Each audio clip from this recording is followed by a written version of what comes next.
Okay. Live number 10. Okay. May I request the procurement unit for an opening prayer?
Engineer Jackie Bakaita will read the attendance.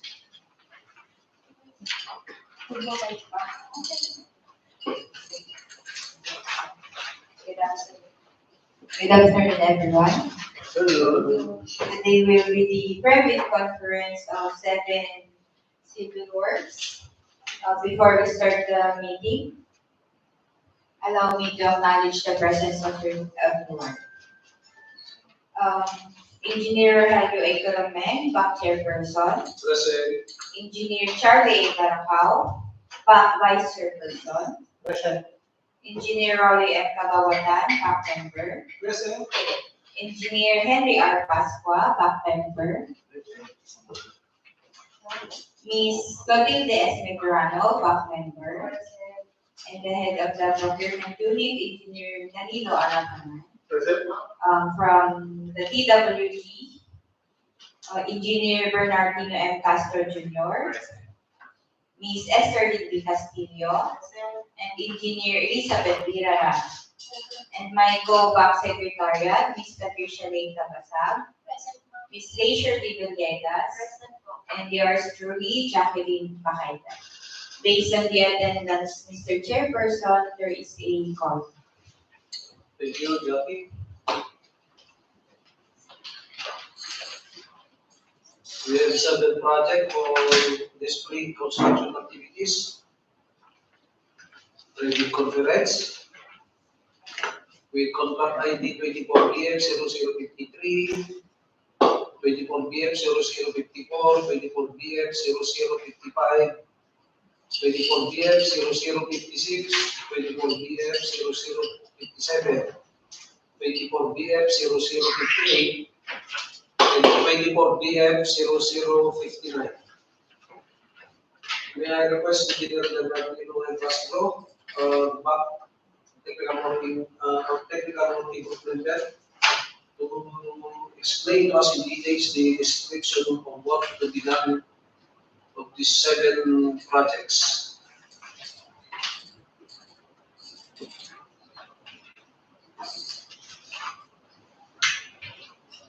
Good afternoon, everyone. So I have the honor to present to you the description and work to be done for 24BF0053, which is the organizational outcome to protect lives and properties against major floods, flood management program, construction rehabilitation of flood mitigation facilities within major river basins and principal rivers, construction of Siffu River flood control project, Barangay Juan Phase 2, from station 0+600 to station 1+400, Quirino, Isabela. So for the part A, which is the facilities for the engineer, part B, the other general requirement for the major work to be done.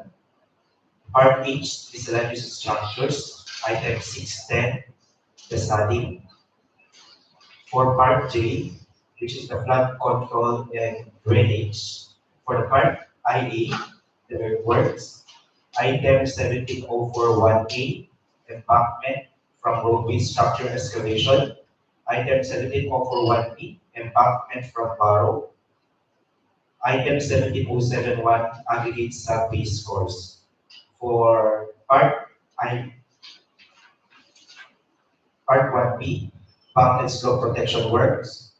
Item 17121, concrete slope protection. Item 17172A1, chip piles slope protection. Next, proceed to the next project, which is the 24BX0054, organizational outcome to flood management program, construction rehabilitation of flood mitigation facilities with major river basins and principal rivers, construction of Mallig River Flood Control Project, Barangay San Juan Phase 2, Station 1+100 to Station 1+900, Quirino, Isabela. The work to be undertaken. So the part A is facilities for the engineer, the part B is the other general requirement, the major items. Part J, the flood control and drainage. So for 1A, earthworks, item 610.1 study, item 17021A, structure excavation, item 17041A, embankment from structure excavation, and item 17071, aggregate sub-base course. And for part 1B, bank and slope protection works, item 17122, concrete slope protection, and item 17722A1, sheet pile steel slope protection. For the next project, 24BF0055, organizational outcome to flood management program, construction rehabilitation of flood mitigation facilities within the major river basins and principal rivers, construction of Siffu River Flood Control Project, Barangay Phase 3, Station 0+400 to Station 1+200, Quirino, Isabela. The work to be undertaken. For Part A is for the facilities for the engineer. Part B, other general requirements. For the major work, Part J, flood control and drainage. 1A, earthworks. It includes item 610.1 study, item 17041A, embankment from structure excavation, item 17041B, embankment from barrow, item 17071, aggregate sub-base course. For part 1B, bank and slope protection works, item 17012, complete slope protection, item 17072A1, sheet piles, steel slope protection. For item 24BF0056, Convergence and Special Support Program, Basic Infrastructure Program, BIP, access road and or bridges from the national roads leading to major strategic public buildings, facilities, rehabilitation of Barangay and Road in San Juan, Isabela. The description and work to be done. For part A, we have the facilities for the engineer, part B, other general requirements. For the specific work, part C, earthworks, which includes the items 10132, removal of upper structures or obstructions, 0.2 meters thick under enforced PCCP. Item 1022, surplus common excavation. Item 1036A, pipe culverts and drainage excavation, common soil. Item 1041A, embankment from roadway excavation, common soil. Item 1051A, subgrade preparation, common material. For the part B, sub-base and base course, we have item 201, aggregate sub-base course.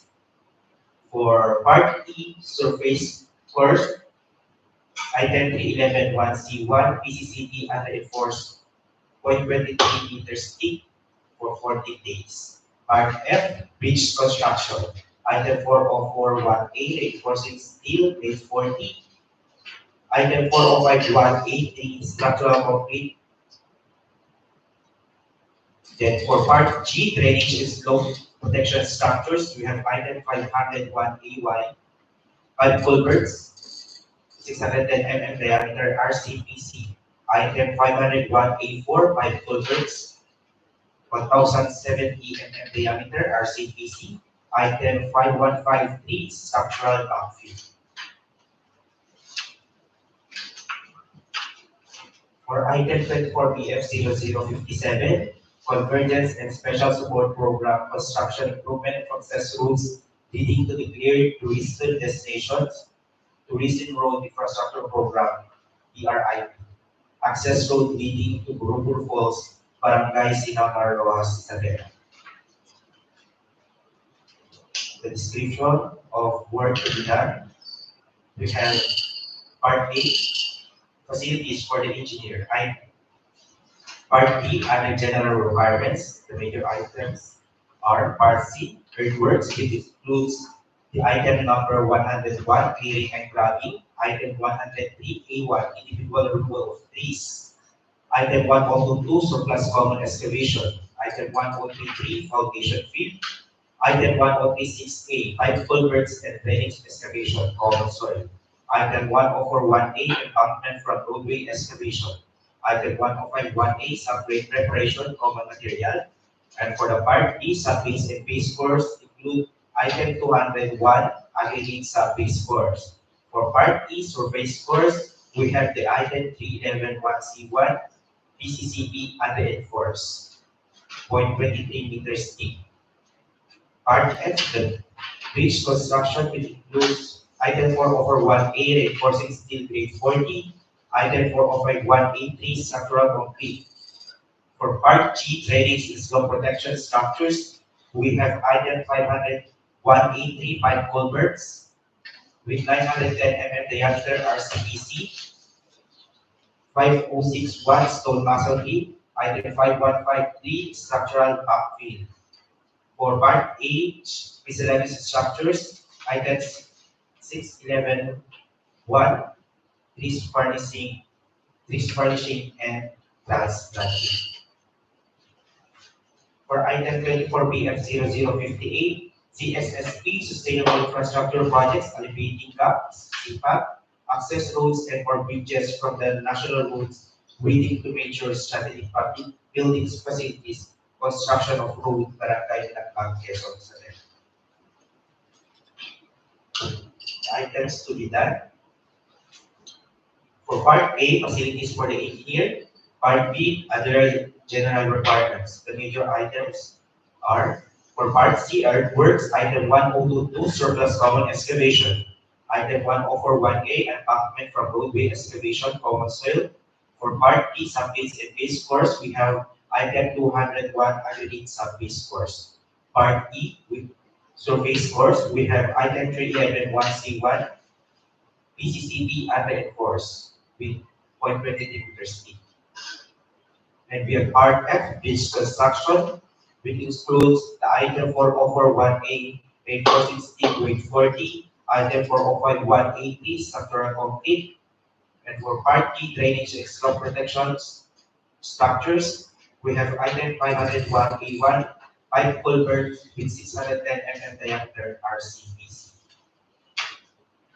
For item 24BF0059, we have the CSSP, Sustainable Infrastructure Projects, alleviating gaps, access roads and or bridges from the national roads leading to major strategic public buildings, facilities, construction of road, Barangay, Quezon City. The item or work description to be done, we have for part A, facilities for the engineer, part B, other general requirements. The major work, we have part C, earthworks, item 1022, surplus common excavation, item 1041A, embankment roadway excavation, common soil. For part B, subbase and base course, we have item 201, aggregate subbase course, and for part E, surface course, we include the item 3111C1, PCCB, under-enforced with 0.23 meter.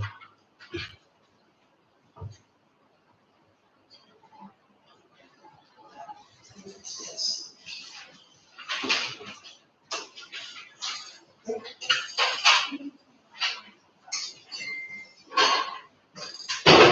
So that would be all for the 7 projects, Mr. Chair. Okay. Thank you, Sir Bernard, for the detailed explanation for the scope of work to be done. The 7 projects for today's ready conference. May I request Engineer Charlie Baracao to our Vice Chairperson to explain to us the leader's checklist of requirements for each bid, including technical and financial proposals. Thank you, sir. For the leaders checklist of requirements, for the technical proposal, shall contain the following: the joint venture, pickup license, special JV, for joint venture, and form of the security, duly initiated organizational chart for the contract,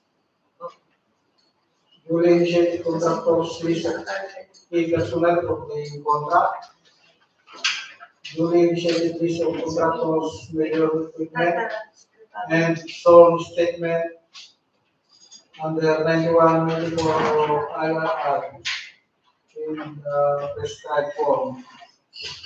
And for the financial proposal, shall contain the following: duly signed bid form, duly signed bid prices in the bill of quantities, duly initial detailed estimates, and duly initiated cash flow by quarter. And please take note that any missing, incomplete, or patently insufficient document in the above mentioned checklist is a ground for outright rejection of the bid. How about the solar statement? Do we consider the 9 or the 10? So as per latest department orders, we will use the 9 parts.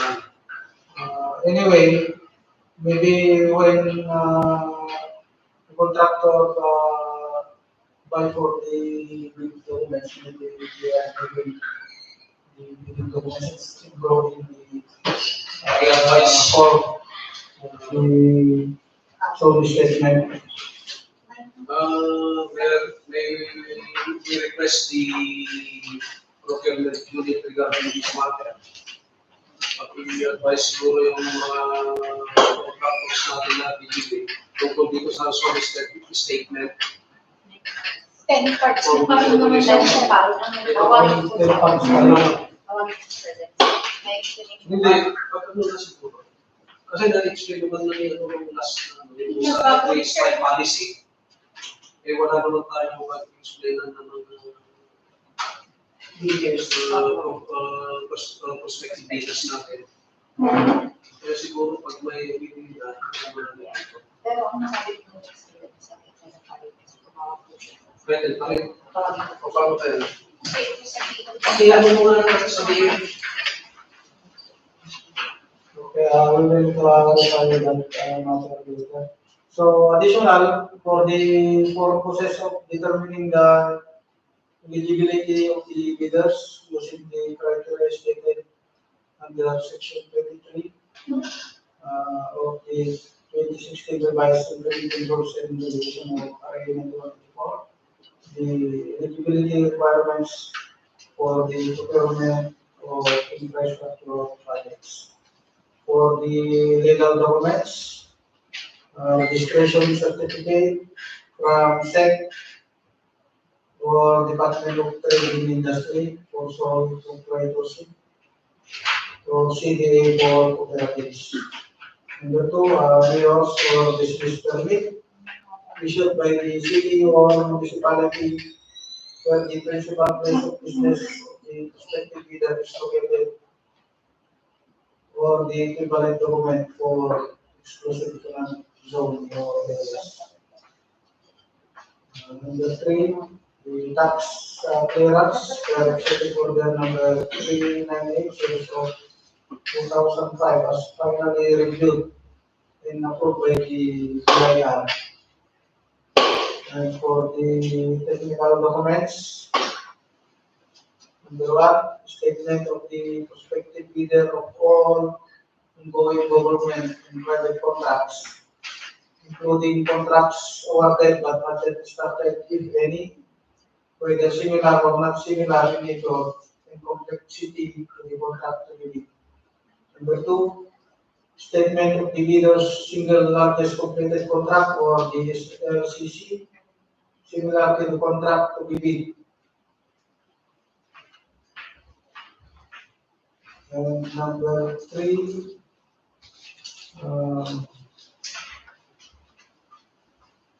valid Philippine Contractors Accreditation Board or pickup license or special pickup license in case of joint venture.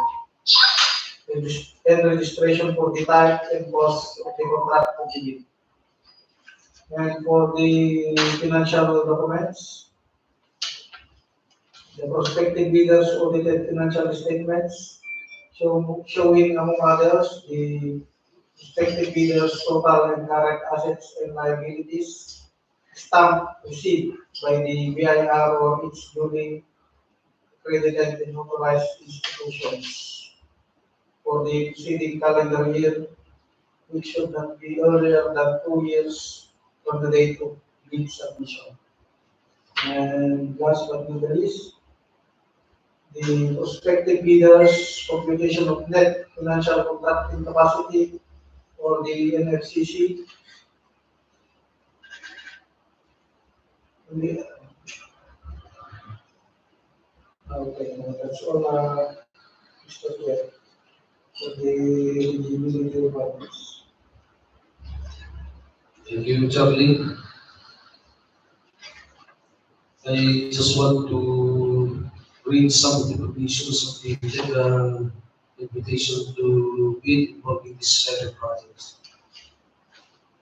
The contractor's representative shall be the individual authorized to act on behalf of the contractor for the purposes of the contract under duly executed power of authority. For this PA requirements, any employee within the organizational structure of the company with company ID. This PA shall include the project's contract ID number to be purchased by the contractor's representative. As specified under DO 127 series of 2018 states that if at the time of the post-qualification procedure, the bank verifies that any of the deficiencies is due to the contractor's fault or negligence pursuant to 34.3 B5I-C of the 2016 revised accounting rules and regulations of the Public Act number 9184, 2016 IRR of RA 9184. The procuring entity shall disqualify the contractor from the award without any right to reimburse fees and incidental costs paid for the procurement of the infrastructure contract subject of the bid. The DPWH Isabela Second District Engineering Office Cross Isabela reserves the right to accept or reject any bid and to annul the bidding process any time before the contract award without incurring any liability to the affected bidders in accordance with the provisions of Section 41 of RA 9184 and its IRR.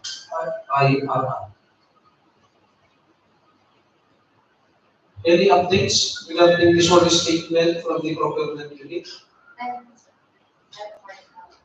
We'll be using this in the 1099 as stated in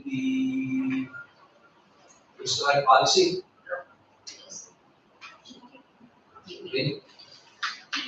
Sa GPP, Sa GPP. Anyway, that ends our procurement activities for today. Any announcement from the procurement today? I just want to inform everybody that our next opening of bids is on It's only in March 11. March 11, Monday. What if walang kaso? Ay, talaga. What if lang?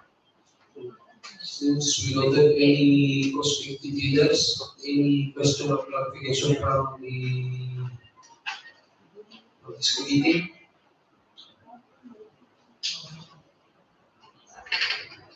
Any questions or clarifications? No more? None? There are taking no other questions or clarifications to be made. The meeting of the credit conference is adjourned. Okay, so,